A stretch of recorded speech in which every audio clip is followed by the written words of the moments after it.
Selanjutnya, kita masuk ke contoh soal Wilcoxon Rank Sum Test. Rata-rata tegangan aksial pada tensor member yang digunakan untuk struktur dari pesawat terbang sedang diteliti.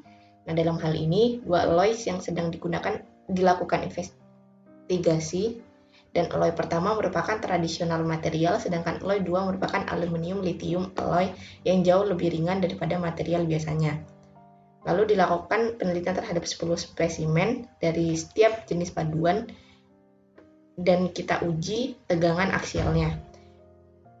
Disajikan data aksial stres kedua jenis paduan.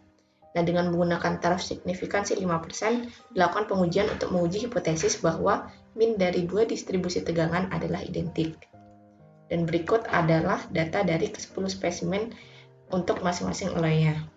Dan soal ini diambil dari buku Montgomery dengan judulnya Applied Statistics and Probability for Engineers. Mungkin kalian juga bisa lihat langsung di bukunya. Oke, langsung kita masuk ke contoh pengerjaan. Di sini kita udah ada data-data dari ke-10 spesimen untuk masing-masing alloy ya. Nah, karena tadi yang diminta kita akan menguji bahwa kedua min-nya adalah identik, maka kita menggunakan pengujian dua arah di sini dengan H0-nya sebagai berikut dan alternatifnya sebagai berikut. Nah, pertama kita tulis dulu jumlah masing-masing sampelnya, di mana untuk kelompok yang pertama yaitu 10. Untuk kelompok pertama 10, lalu untuk yang kelompok 2 juga kita punya 10. Nah, sebenarnya untuk Wilcoxon Rank Sum Test ini kedua jumlah kelompok data dari masing-masing kelompoknya tuh nggak harus sama. Nah, kebetulan di soal ini kita punya jumlah sampelnya untuk masing-masing kelompoknya sama. Nah, selanjutnya kita gabungkan kedua data dan kita urutkan rankingnya untuk setiap datanya. Nah, caranya adalah sama dengan sebelumnya, yaitu kita klik rank.average, data yang akan kita cari rankingnya, terus referensinya yaitu semua datanya, baik dari alloy 1 maupun alloy 2. Lalu kita klik 1, karena kita di sini akan mengurutkan dari yang terkecil ke yang terbesar. Dan jangan lupa ini untuk referensinya kita kunci karena nanti akan kita drag. Nah, di sini kita udah dapat. Langsung aja kita drag ke bawah dan drag ke samping. Nah, di sini kita udah dapat untuk masing-masing ranking dari setiap datanya. Nah, lalu kita cari ranking untuk W1 untuk kelompok yang pertama. Sebenarnya untuk W1 sendiri itu adalah jumlah peringkat untuk sampel yang lebih sedikit. Nah, balik lagi karena tadi jumlah sampel yang sama, kita anggap yang W1 adalah yang jumlah sampel dari yang kelompok 1. Langsung aja kita tulis sum-nya. Sum dari 10 ranking ini. W2 juga sama. Kita tulis sum-nya dari 10 spesimen ke 10 rankingnya. Bentar ya.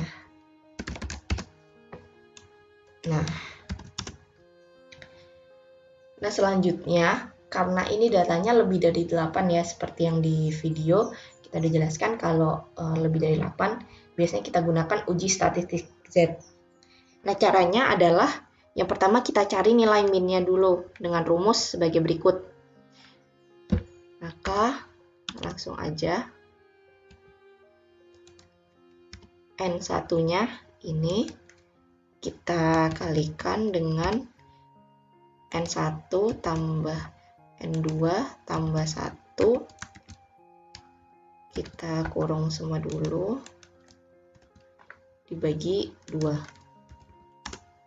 Nah, di sini udah dapat nilai min-nya yaitu 105. Nantinya kita cari nilai variansnya dengan rumus sebagai berikut. Maka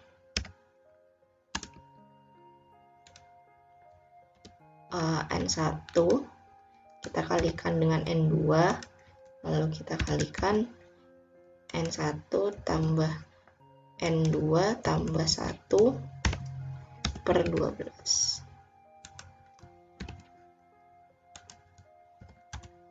Kita dapat hasilnya yaitu 175. Selanjutnya, setelah kita mendapatkan nilai dari varians, kita membutuhkan standar deviasi untuk mendapatkan nilai dari statistik Z. Caranya yaitu dengan akar dari nilai varians. RT nilai varians dan didapatkan hasilnya yaitu 13,2287. Untuk nilai statistik Z-nya sendiri, rumusnya yaitu W1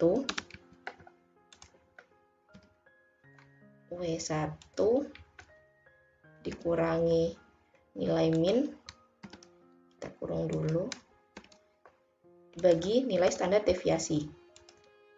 Dapat hasilnya yaitu minus 0,45. Karena tanda negatif dan positif ini hanya menunjukkan posisinya dari rata-rata tuh di kiri atau di kanan, sehingga Z-score-nya bisa langsung kita tulis 0,4 atau nilai mutlak dari hasil statistik yang kita dapat. Lalu untuk menarik kesimpulannya, seperti yang sudah dijelaskan di video, kita harus membandingkan dengan nilai taraf signifikansi yang digunakan. Taraf signifikansi yang digunakan pada hal ini yaitu 0,05 atau 5%. Karena Z-score lebih besar dari 0,05, artinya kesimpulannya adalah fail to reject H0. Di mana H0 di sini yaitu nilai min dari distribusi tegangan Alloy 1 dan distribusi tegangan Alloy 2 adalah identik, sehingga kesimpulan yang bisa kita dapat pada taraf signifikansi 5%, dua distribusi tegangan adalah identik.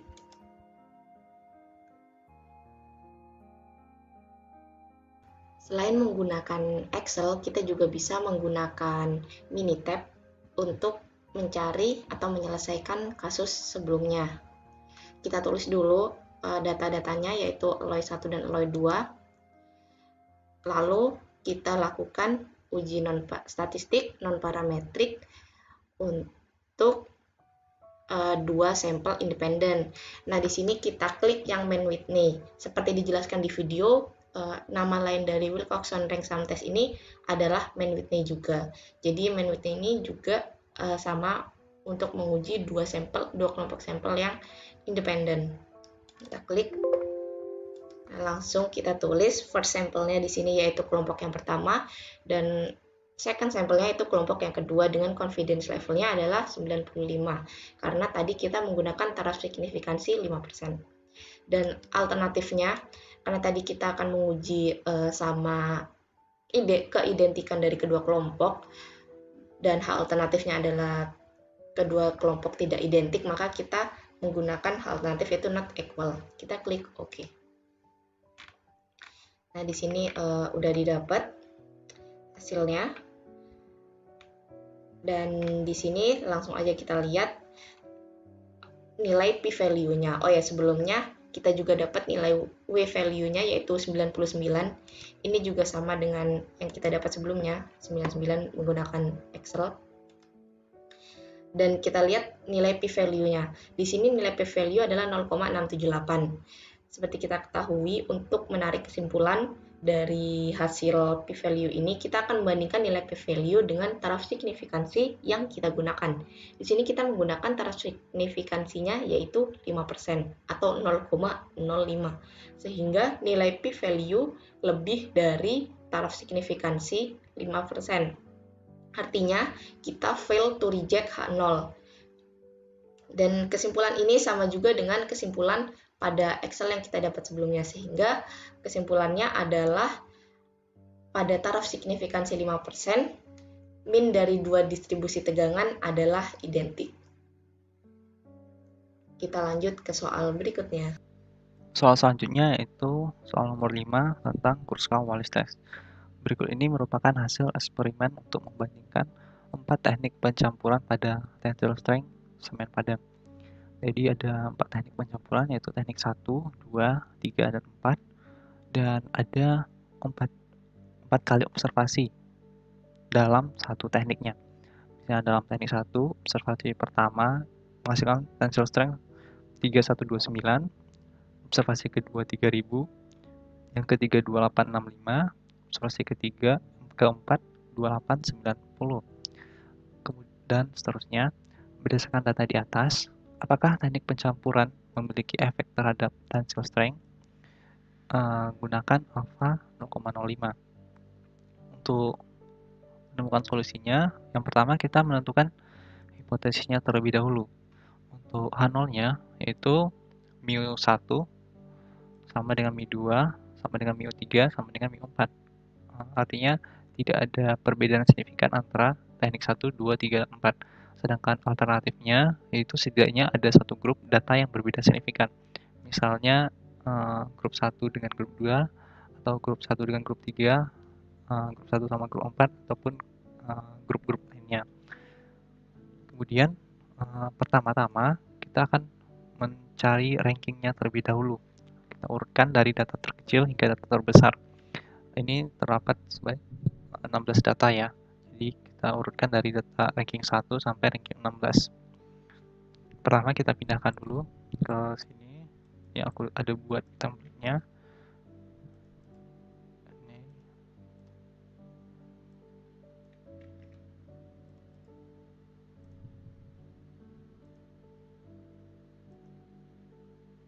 Ya, ini.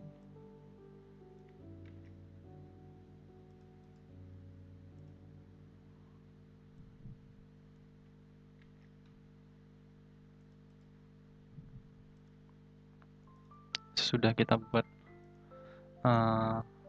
masukkan di sini, kita tentukan rankingnya.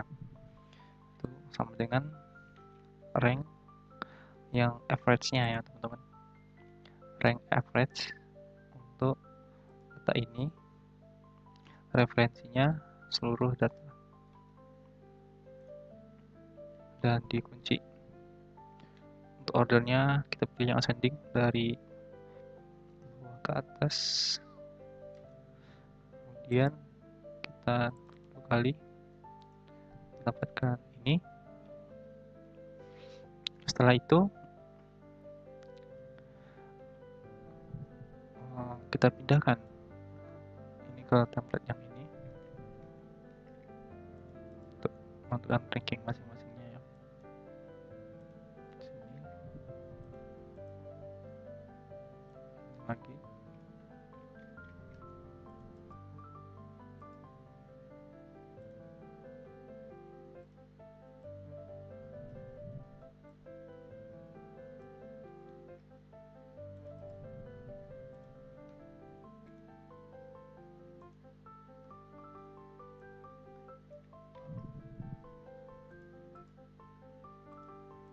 Kemudian ini. Setelah itu sebelumnya kita lihat dulu rumusnya dulu ya. Di sini ada beberapa rumus mencari H, dan kita lihat dulu datanya. Maka ada terdapat data yang sama ya, 3000. Jadi kita menggunakan rumus yang sebelah kanan ini, yaitu H sama dengan ini. Kemudian di H ini memerlukan S kuadrat. Untuk mencari S itu menggunakan rumus sebagai berikut ini ya. S kuadrat sama dengan 1 per N kurang 1 dan sigma Rij kuadrat. Rij kuadrat itu merupakan kuadrat dari setiap rankingnya ya. Kuadrat dari setiap rankingnya itu pertama kita cari ini dikuadratkan, terus kita 2 kali, baru kita totalkan. Setelah kita dapatkan, kita langsung masukkan ke rumus ini untuk mencari S kuadrat, yaitu 1 per 16, 1 per N kurang 1, 16 kurang 1, dikurung lagi, dikalikan buka kurung, sum ini RIC kuadrat, yaitu ini, dikurang N 16 dikali 16 tambah 1 pangkat 2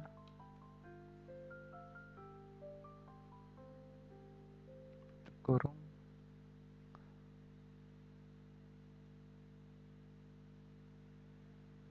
ini bagi 4.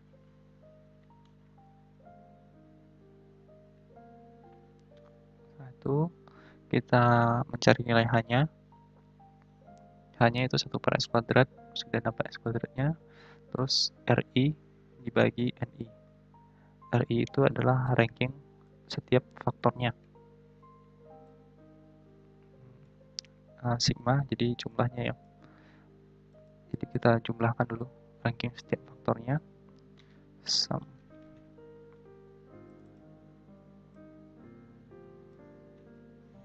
Terus 2 kali kita hapus yang ini. Setelah dapat ini, yang ini RI kuadrat ya, jadi kuadratkan. Oke, kita kuadratkan.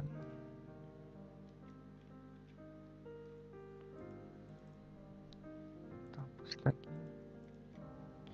Terus NI ini jumlah data pada setiap faktornya.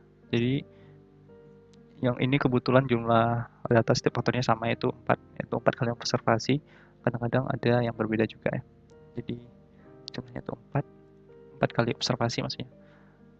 319, 3000, 8, 5, 10. Yang ini namanya faktor ya. Yang 1, 2, 3, 4 ini. Ini 4 dan 4. Kemudian kita lihat lagi. Ini dibandingkan. Itu R ini per ini. Kita cari. Terus kita hapus. Kita dapatkan ini. Kemudian kita jumlahkan atau sumkan, maka dapat ini 1382,625. Setelah itu N-nya sudah dapat, lalu kita masukkan ke rumus H hitung. H hitung sama dengan 1 per S kuadrat, S-nya sini, ini sudah S kuadrat ya bentuknya, dikalikan ke kurung ini, langsung ini aja, dikurang datanya 16 dikalikan 16 tambah 1 dipangkatkan 2 dibagi 4. Nah, kita dapat H hitungnya itu, ini H hitung 10,02.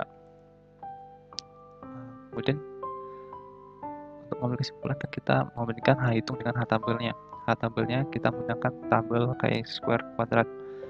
Chi-square kuadrat itu kita lihat alpha dan degree of freedom. A kurang 1. A ini adalah jumlah faktor. Ini kan ada 4 faktor. Banyak kurang 1, 2, 3, 4. Jadi A kurang 1 yaitu 3. Kita lihat alfanya dulu. Alfanya 0,05 yang kita gunakan ya. 0,05.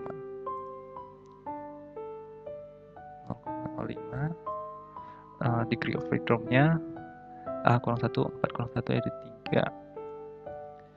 Maka kita dapatkan nilai H tabelnya yaitu 7,81.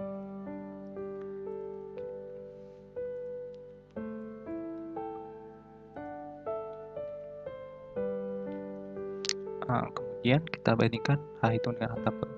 Di sini terlihat bahwa H hitungnya lebih dari H tabel, maka dapat kita simpulkan reject H0 ya teman-teman. H hitung lebih dari H tabel, maka reject H0. Maka terdapat perbedaan, setidaknya terdapat satu grup data yang berbeda signifikan. Untuk cara lainnya yaitu menggunakan Minitab. Di sini kita hapus dulu. Kita pindahkan data yang tadi. Ctrl C. Ini waktunya ya. Ini tensor strength-nya.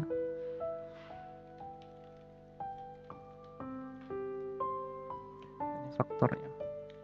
Ada teknik pencampuran. Ini tadi urutannya satu ya. Berdasarkan ini tadi. Kita urutkan ke bawah. Terus ini 2, 2, 2.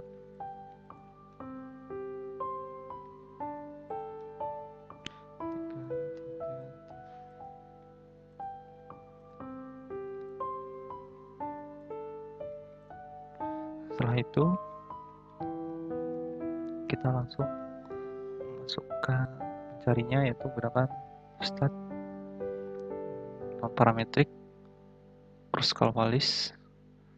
Faktornya yaitu yang ini ya, teknik pencampuran. Responnya itu tensile strength-nya. Oke, cross calvalis, dan kemudian kita dapatkan H value-nya, nilai H-nya itu 10,03. Yang kita gunakan itu adjusted for ties. For ties ini untuk yang lebih dari untuk data yang terduplikat. Tadi kan datanya terduplikat ya. Di sini ada terduplikat yaitu 3000, maka kita menggunakan adjusted for tie. Kalau tidak ada yang terduplikat, maka kita menggunakan yang adjusted ini. Kita bisa membandingkan dengan H value ataupun dengan P value. Kita juga sudah tahu jika P value-nya kurang dari 0,05 atau taraf signifikansinya, maka kita akan mengambil kesimpulan untuk reject H0. Ataupun H value-nya di sini kita bisa langsung dapatkan tanpa mencari di Excel tadi ya. Ini 10,03 ya. Dan kita bandingkan di sini hampir sama. Ini 10,02 yang di Minitab sudah dibuatkan. Jadi kesimpulannya juga sama, yaitu kita reject H0.